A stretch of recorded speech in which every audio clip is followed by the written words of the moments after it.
नमस्कार, आप देख रहे हैं भारत 24। मैं हूं आपके साथ सृष्टि पांडे और हमारे इस खास कार्यक्रम में आपका बहुत बहुत स्वागत है। तो होली का त्यौहार सिर्फ रंगों का उत्सव नहीं बल्कि एक बहुत बड़ी खगोलीय घटना का गवाह बनने जा रहा है। अगर आप सोच रहे हैं कि 3 मार्च को रंगों वाली होली खेलेंगे तो थोड़ा रुकिए, क्योंकि इस बार तारीखों का एक बड़ा उलटफेर हुआ है।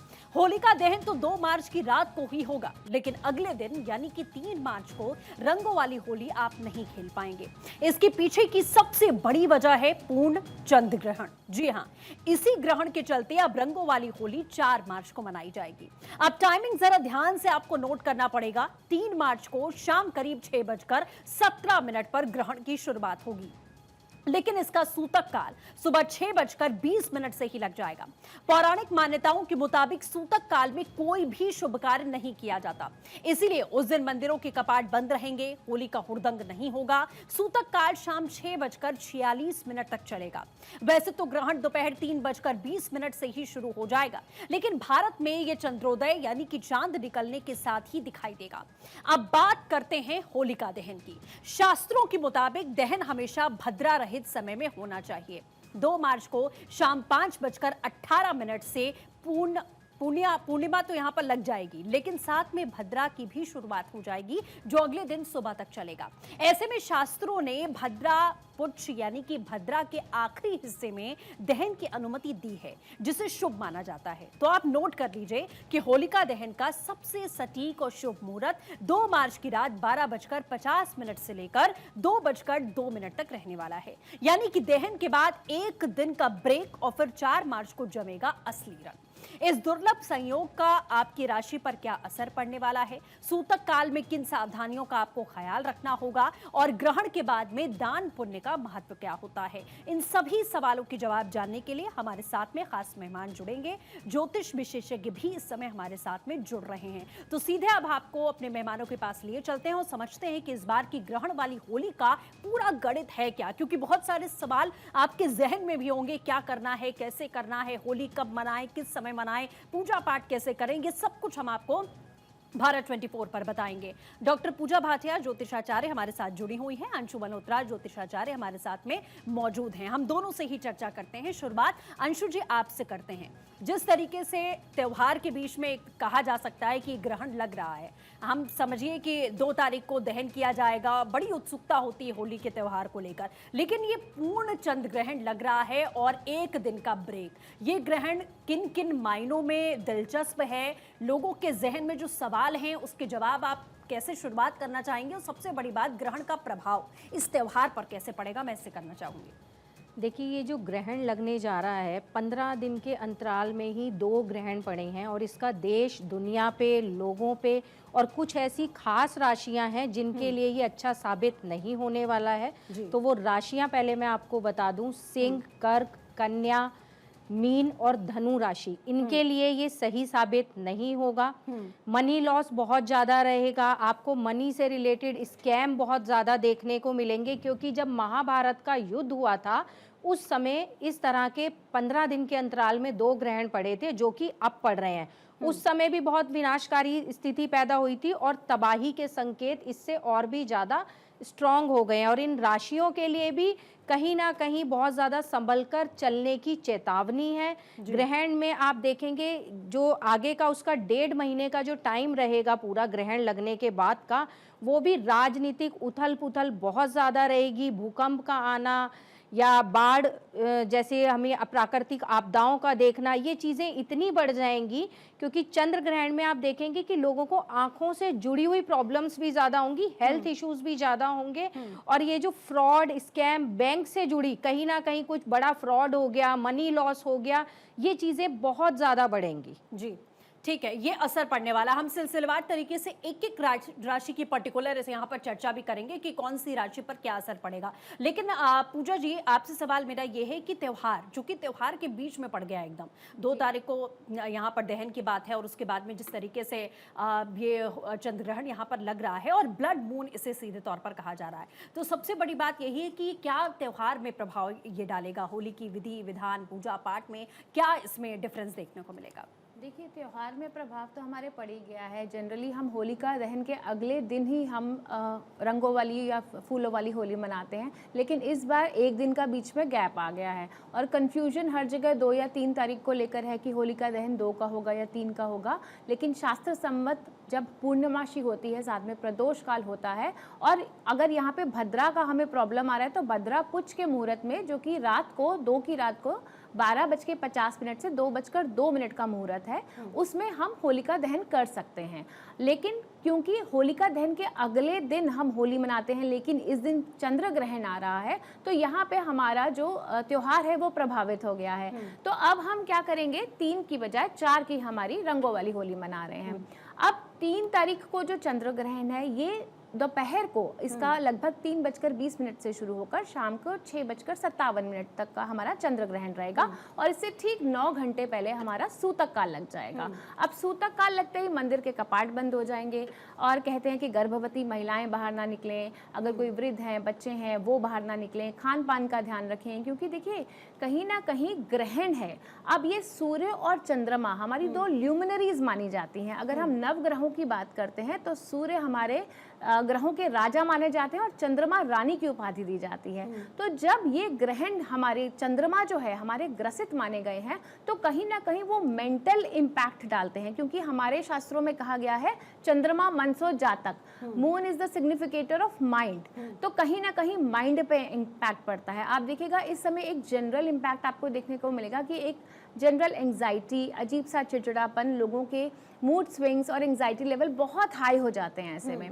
तो जब भी इस तरह की प्रक्रियाएं होती हैं तो कहीं ना कहीं त्योहार पे भी इसका इम्पैक्ट पड़ता ही है। और अभी आप देखिए 15 दिन पहले जिस तरह से सूर्य ग्रहण हुआ है और अब चंद्र ग्रहण हो रहा है, तो जब भी सूर्य ग्रहण होता है और चंद्र ग्रहण होता है, उसके आगे पीछे लगभग 30 से 45 दिनों के समय में हमें बहुत सारी घटनाएं देखने को मिलती है। सूर्य ग्रहण जब हुआ था तो वहां पे सूर्य जो है सत्ता का कारक है। एक सवाल इससे भी जुड़ा हुआ है, जैसा आपने कहा कि ग्रहण तो कुछ घंटों का होता है, लेकिन इसका प्रभाव महीनों तक कैसे चलता है? क्यों 30 से 35 दिन का समय लग जाता है कि ये अपना प्रभाव छोड़कर जाता है, और क्या पूरी दुनिया में इसका असर पड़ता है, क्योंकि मान्यता तो सिर्फ भारत में ही है?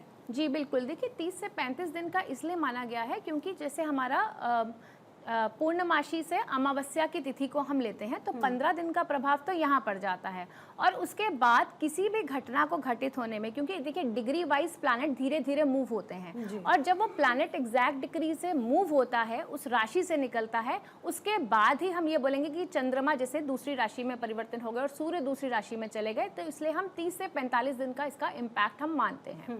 ठीक है। और इसके अलावा आप देखिए कि देश और दुनिया की यदि मैं बात करती हूँ तो सूर्य सत्ता का कारक है, तो कहीं ना कहीं सत्ता पलट के योग बनते हैं। अब आप देखिए सूर्य ग्रहण में हमने बोला था कि जिस तरीके से कि कोई ना कोई ऐसा डिसीजन बाय गवर्नमेंट या कोई ऐसा पॉलिटिकल लीडर ऐसा डिसीजन लेगा जिससे वॉर लाइक सिचुएशंस होंगी। अब आप देख,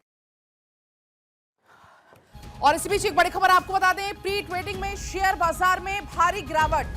प्री ट्रेडिंग में 6000 अंक गिरा है सेंसेक्स। आपको बता दें कि 800 से ज्यादा अंक की गिरावट निफ्टी में दर्ज की गई है। हालांकि इसको लेकर पूरी उम्मीद ये थी कि बहुत ज्यादा उथल पुथल देखने को मिलेगी। कल संडे था, आज चूंकि जैसे शेयर बाजार खुलेगा 9:15 बजे, लेकिन उसके पहले प्री ट्रेडिंग की अगर हम यहाँ पर बात करें, निफ्टी में 800 से ज्यादा अंक की गिरावट यहाँ पर दर्ज की गई है, और इसके अलावा 6000 अंक गिरा है सेंसेक्स। हालांकि दुबई की अगर हम बात करें तो वहां पर तो आज शेयर बाजार बंद रहने वाला है। जिस तरीके से जो उथल पुथल इस वक्त मची हुई है, और इसको देखते हुए फिलहाल प्री ट्रेडिंग का ये समय है 9:15 बजे शेयर मार्केट खुलेगा। 9:15 पर शेयर मार्केट खुलेगा, और ऐसे में तमाम जो एक्सपर्ट्स हैं उनका कहना यही है कि आज का दिन बहुत ज्यादा भारी रहने वाला है तमाम उन इन्वेस्टर्स के लिए, क्योंकि आज उनका काफी ज्यादा नुकसान होगा। जिस तरीके से अभी हालात बने हुए हैं, मिडिल ईस्ट में लगातार हमले हो रहे हैं। आपने देखा कि अमेरिका लगातार हमला बोल रहा है ईरान पर, ईरान बोल रहा है इजराइल पर, अमेरिका पर, और उसको देखते हुए पहले से ये पूरा अनुमान था, ये पूरा अंदाजा था कि ऐसा कुछ होने वाला है।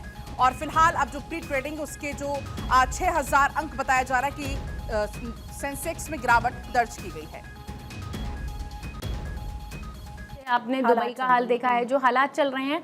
और अब चंद्रमा जो है हमारा, आप देखिए अब सिंह राशि में ये ग्रहण लगने जा रहा है। अब सिंह राशि जो है अग्नि तत्व की राशि है, और आप देखिएगा कहीं ना कहीं फिर से अब इतनी हलचल उथल पुथल तो है ही। अब चंद्रमा जो है हमारी सोसाइटी में मासेस को भी सिग्निफाई करता है, तो आप देखिएगा फिर से मासेस में हलचल, गवर्नमेंट के अगेन रेवोल्यूशन, कहीं ना कहीं फिर से सड़कों पर उतर आना लोगों का, ये सब इम्पैक्ट आप देखने को आपको मिलेगा। बिल्कुल, जैसा आपने कहा पूजा जी, और इस पर हम आगे भी चर्चा करेंगे कि किस तरीके से समय युद्ध जैसे हालात हम दुनिया के अलग अलग कोनों में देख पा रहे हैं। लेकिन अंशु जी, ये जो सूतक का महत्व होता है, जो कहा जाता है कि मंदिर के कपाट बंद रहते हैं, पूजा पाठ मंदिरों में जाके नहीं करना चाहिए, राम का नाम आप लीजिए, जप करिए, खाना नहीं खाना चाहिए उस टाइम पे, कोई शुभ काम नहीं करना चाहिए, घर पर रहना चाहिए, ध्यान करना चाहिए। आज की जो युवा पीढ़ी है उसके जहन में भी ये सवाल रहते हैं कि क्या इसकी कोई हमारी पौराणिक मान्यता है, हमारी ग्रंथों में लिखा गया है, या सिर्फ एक सामाजिक मान्यता के तौर पर हम इसे देखते हैं? ये कई बार सवाल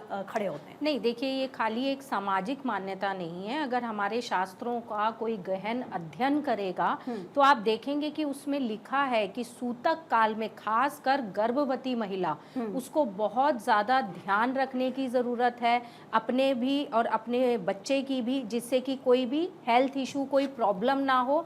और उस समय गर्भवती महिला को एक सलाह भी दी जाती है, सजेशन दिया जाता है कि गेरू लेकर थोड़ा सा वो अपने हाथ में बैठे, या फिर नारियल पानी वाला लेकर वो अपने हाथ में बैठे, जिससे कि अगर कोई ग्रहण का प्रभाव भी पड़ना है तो वो उस पर पड़े। खाने के लिए इसलिए मना करा जाता है कि उस समय कोई भी चीज़ जो खाने से रिलेटेड है वो शुद्ध नहीं रह जाती है। तभी तो हम लोग घरों में भी, मंदिर में भी सभी भोजनों में तुलसी दल डाला जाता है। कपाट इसलिए बंद करे जाते हैं जिससे कि आप उस समय एकाग्र होकर ईश्वर का ध्यान कर सके। अब जैसे कि चंद्र ग्रहण है, तो चंद्र ग्रहण में ओम सोम सोमाय नमः इस मंत्र का जाप करा जाए। चंद्र ग्रहण के लिए चावल या सफ़ेद चीज़ों का दान करा जाए, जिससे कि कम से कम प्रभाव हो चंद्र ग्रहण का, नेगेटिविटी का इफेक्ट कम मिले। ये बहुत ज़रूरी चीज़ें हैं। बिल्कुल, जैसा आपने कहा कि ये काफ़ी ज़रूरी चीज़ें हैं और इन सब चीज़ों का हमें सूतक काल में ध्यान रखना चाहिए। जिस तरीके से हमारे बुजुर्ग बताते हैं, हमारे शास्त्रों में बताया जाता है, हमारे ज्योतिषाचार्य जैसे आप लोग हमेशा लोगों को इस चीज़ के लिए कहीं ना कहीं ध्यान केंद्रित करवाते हैं कि आपको ये चीज़ करनी है, ये चीज़ नहीं करनी है। हमारे साथ में एक और खास मेहमान हमारे साथ जुड़ रही हैं, अंशु मल्होत्रा जी हमारे साथ बनी हुई हैं, पूनम चौधरी जी ज्योतिषाचार्य हमारे साथ जुड़ चुकी हैं। अब सीधे पूनम जी आपका भी मैं रुख करूंगी कि राशियों का जिक्र हम अब यहाँ शुरू करने वाले हैं कि कौन सी राशि पर इस बार के चंद्र ग्रहण का क्या प्रभाव पड़ेगा। तो मैं चाहूंगी कि आप लोग जरा चार राशियों के बारे में हमें समझा दें। शुरुआत पूनम जी मैं आपसे करना चाहूंगी, चूंकि आप हमारे साथ अभी जुड़ी हैं, कि शुरू की जो 4 राशियां हैं उस पर क्या प्रभाव पड़ेगा इस ग्रहण का? जी देखिए, राशियों पर तो सब पे ही बहुत ज़्यादा प्रभाव अलग अलग तरह से आने वाला है, लेकिन मैं पहले, क्योंकि अभी मैं यहाँ पे आई हूँ, तो ये जो चंद्र ग्रहण है ये सिंह राशि में पूर्व फाल्गुनी नक्षत्र में जो पड़ रहा है, बहुत ही ज़्यादा देश और दुनिया के लिए खतरे का संकेत होने वाला है। चाहे वो जनता से जुड़ी हो, चाहे वो देश से जुड़ी हो, चाहे वो सोशल मीडिया से जुड़ी हो, शेयर मार्केट, या फिर आप आर्थिक स्थिति, सोने चांदी में भी बहुत ज़्यादा उतार चढ़ाव और लोगों के मन में हलचल, यानी जनता का विरोध भी आप यहाँ पर देख सकते हैं। और साथ में ही आपको किसी नेता का ऐसा फैसला जो जनता को पसंद ना आए वो यहाँ पे लिया जा सकता है। और बहुत बड़े नेता, और वो अभी हो भी रहा है, जी, जो पद पे हैं, जो बहुत बड़े, जी, वो बहुत बड़े जो पद पे हैं, उनका भी वो वहाँ से उतर सकते हैं। बहुत सारी ऐसी चीज़ें ये जो चंद्र ग्रहण है ये लेकर आ रहा है। और अगर बात करें मेष राशि वालों की, तो मेष राशि वालों के लिए बहुत ज़्यादा मानसिक स्थिति खराब होगी, और साथ में पैसे से जुड़ी कोई प्रॉब्लम उनको होगी। हड्डियों से रिलेटेड वो अपना ध्यान रखें, पेट से रिलेटेड उनको ध्यान रखने की ज़रूरत है। और कोई यात्रा अगर वो कर रहे हैं इस टाइम तो वो करने से बचें, उनको चोट लगने की संभावना होगी।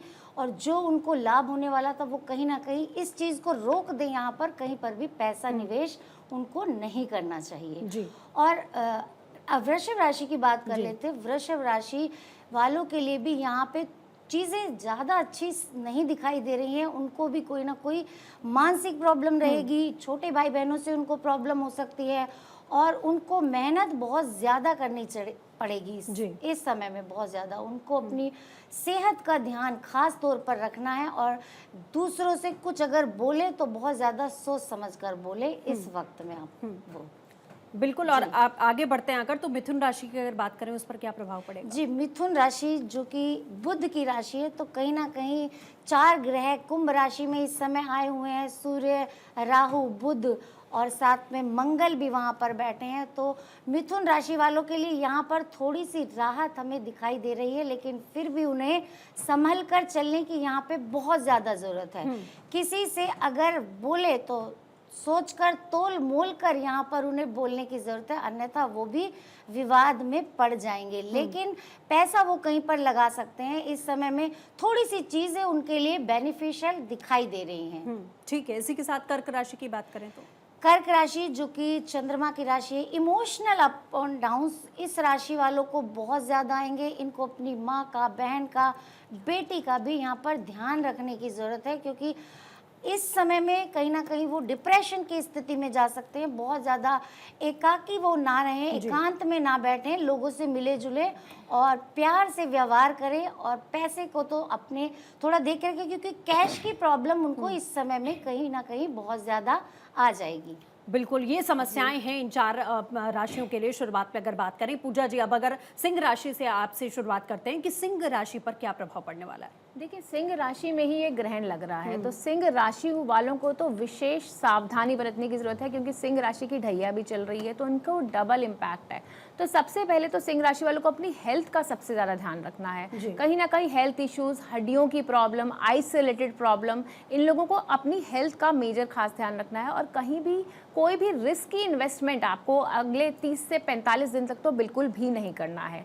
जो भी करिए बहुत सोच समझ कर करिए। और साथ ही जिस तरह से सूर्य जो होता है वो पिता का भी कारक होता है, तो आप जो है अपने पिता की भी सेहत का ध्यान रखें। और साथ ही क्योंकि वहाँ से सप्तम राशि जो है कुंभ राशि पड़ती है, तो कहीं ना कहीं ये आपकी मैरिड लाइफ में भी इम्पैक्ट पड़ता हुआ दिखाई दे रहा है, ये चंद्र ग्रहण। अब अगर हम इसमें उपाय की बात करते हैं तो सूर्य के मंत्रों का आप उच्चारण कर सकते हैं, क्योंकि चंद्र ग्रहण भी है, तो चंद्रमा के मंत्र ओम सोम सोमाय नमः, और सूर्य जो सिंह राशि वाले हैं वो आदित्य हृदय स्तोत्रम का पाठ कर सकते हैं। कन्या राशि की तरफ बढ़े तो? कन्या राशि की बात करूं तो कन्या राशि से 12वें भाव में ये ग्रहण लग रहा है, तो बहुत ज़्यादा अनएक्सपेक्टेड एक्सपेंसेस आपके राइज होते हुए दिख रहे हैं कन्या राशि वालों को। अगर आप कहीं फॉरेन ट्रैवल कर रहे हैं, आप कहीं भी ट्रैवल कर रहे हैं किसी भी काम से, तो आपको बहुत सावधानी से ट्रैवल करने की ज़रूरत है, क्योंकि यहाँ पे ट्रैवल रिलेटेड इश्यूज आपके आ सकते हैं। साथ ही अगर आपको हल्का सा भी हेल्थ में प्रॉब्लम दिखती है तो आपको ज़रूर जाके अपना कंप्लीट चेकअप करवाना चाहिए। और किसी भी रिस्की इन्वेस्टमेंट में आपको अभी नेक्स्ट 45 दिन तक पैसा नहीं लगाना है। कन्या राशि वाले ग्रहण के बाद हरे मूंग की दाल का आप जो है दान कर सकते हैं। तुला राशि? तुला राशि के लिए देखिए, ये जो ग्रहण है 11वें भाव में लग रहा है, तो तुला राशि के लिए कहीं ना कहीं ये ग्रहण पॉजिटिव है। तो यहाँ पे लाभ के और नई इनकम के सोर्सेस खुलते हुए नजर आ रहे हैं। हाँ, लेकिन यहाँ पे सीनियर्स के साथ थोड़ी अनबन हो सकती है। जो लोग जॉब में हैं उन्हें अपने इस चीज़ का ध्यान रखना है कि सीनियर से बिल्कुल भी ना उलझे। तो तुला राशि वालों के लिए ओवरऑल ये ग्रहण पॉजिटिव चीज़ें लेकर आएगा, लेकिन अपने बिहेवियर में थोड़ा सा आपको शालीनता लाने की जरूरत है तुला राशि वालों को। और तुला राशि वाले जो है ग्रहण के बाद फल फ्रूट का दान अवश्य करें। वृश्चिक की अगर बात करें तो देखिए, वृश्चिक राशि के 10वें भाव में ग्रहण लग रहा है, तो कहीं ना कहीं आपको नए सोर्सेज ऑफ इनकम भी खुलेंगे, लेकिन कुछ समय तक काम आपके थोड़े से अटक कर ही पूरे होंगे। यहाँ पे जो वृश्चिक राशि वाले हैं उन्हें अपने पिता की सेहत का भी ध्यान रखना है। और साथ ही कोई ऐसा काम जिसमें उनकी इमेज पे इम्पैक्ट आए, ऐसा कोई भी रिस्की काम वृश्चिक राशि वालों को नहीं करना है। वृश्चिक राशि वाले जितने भी हैं, ग्रहण के बाद आप जो है लाल मसूर की दाल आप दान कर सकते हैं, या फिर मंदिर में जाकर आप हनुमान मंदिर में जाकर दिया अवश्य जलाएं। और ग्रहण के दौरान जो है हनुमान चालीसा का पाठ अवश्य करें। जी, चलिए बढ़ते हैं अंशु जी की तरफ। अंशु जी, अगर धनु राशि की बात करें तो उस पर क्या प्रभाव पड़ने वाला है? धनु राशि के लिए मैं पहले ही बता चुकी हूँ, धनु राशि के लिए ये ग्रहण अच्छा नहीं है। मनी लॉस हो सकता है। अगर कहीं इन्वेस्टमेंट करने का सोच रहे हैं तो वो अभी रुक जाएं, बिल्कुल भी ना करें। हेल्थ का बहुत ज़्यादा ध्यान रखने की ज़रूरत है। गले से रिलेटेड उन्हें प्रॉब्लम कोई ना कोई हो सकती है। मूड स्विंग्स और एंजाइटी तो रहेंगे ही रहेंगे। और माँ का अपनी बहुत ज़्यादा धनु राशि के जातक ध्यान रखें, क्योंकि माँ से रिलेटेड भी कोई उन्हें प्रॉब्लम ज़रूर होगी, जहाँ उनका खर्चा होगा, पैसा उन्हें खर्च करना पड़ेगा। तो ये अपना ग्रहण के बाद वाइट कलर की कोई भी चीज़, कोई भी मिठाई, कोई भी वस्तु ऐसी, चाहे वो दूध हो, चावल हो, इसका दान ज़रूर करें। और शिवलिंग पर भी ग्रहण खत्म होने के बाद ये दूध ज़रूर चढ़ाएं। ठीक है। अब मकर राशि की बात की जाए तो मकर राशि की अगर हम बात करते हैं तो मकर राशि के लिए ये ग्रहण ठीक ठीक है, बहुत अच्छा नहीं है, लेकिन बहुत बुरे इम्पैक्ट भी नहीं देने वाला है। हेल्थ इशू इनका थोड़ा सा रहेगा, लेकिन ये अगर मनी कहीं इन्वेस्ट करना चाहते हैं तो बेशक कर सकते हैं।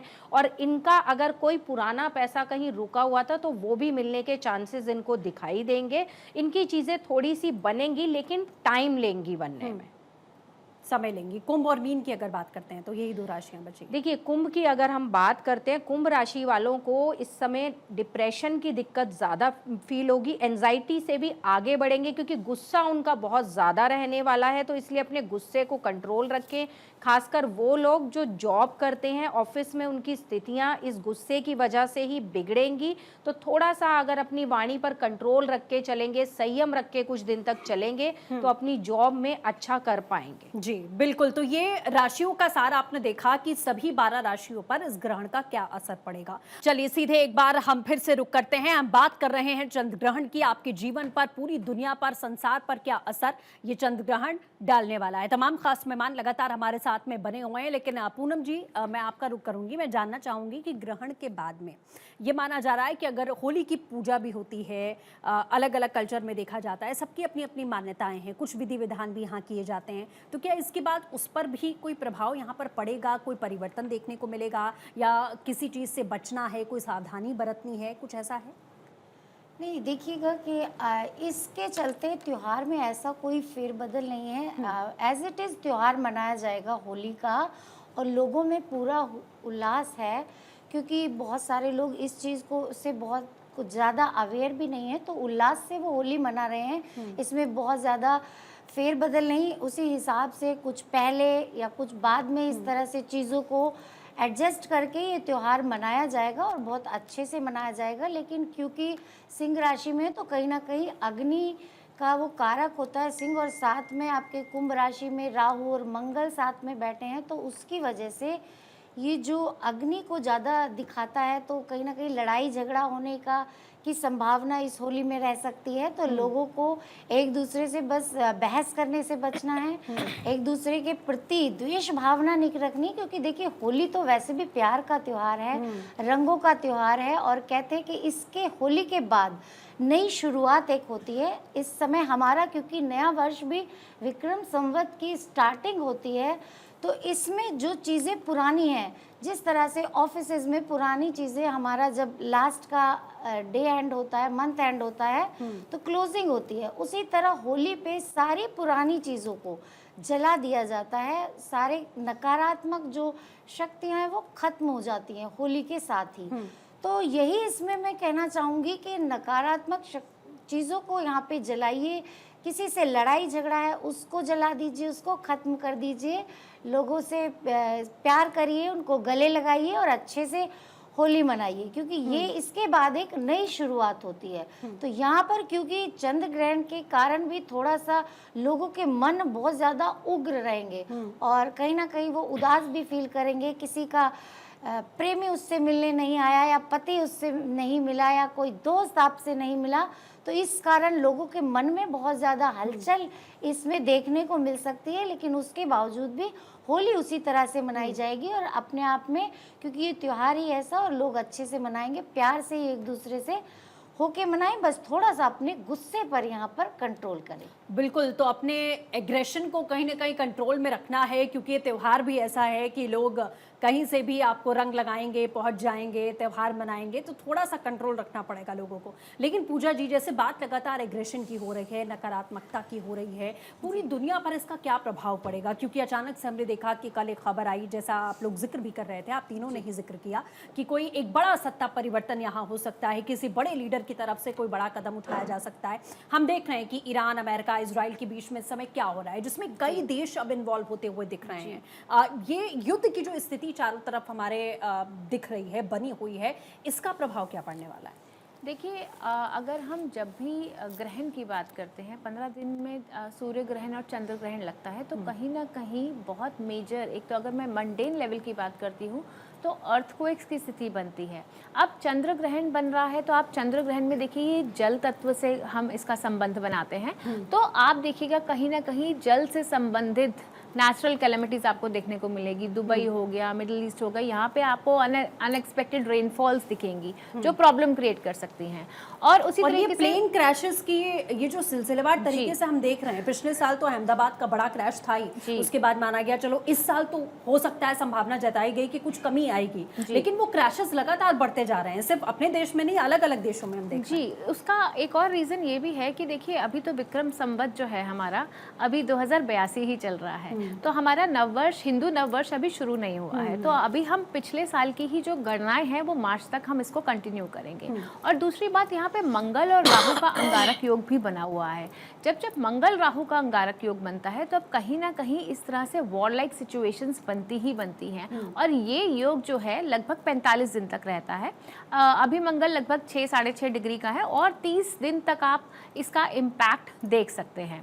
इसके अलावा अगर मैं देश दुनिया की बात करूँ, अगर मैं सिर्फ भारत की कुंडली लेती हूँ तो भारत की वृषभ लगन की कुंडली है और उसके चौथे भाव में ये ग्रहण लग रहा है।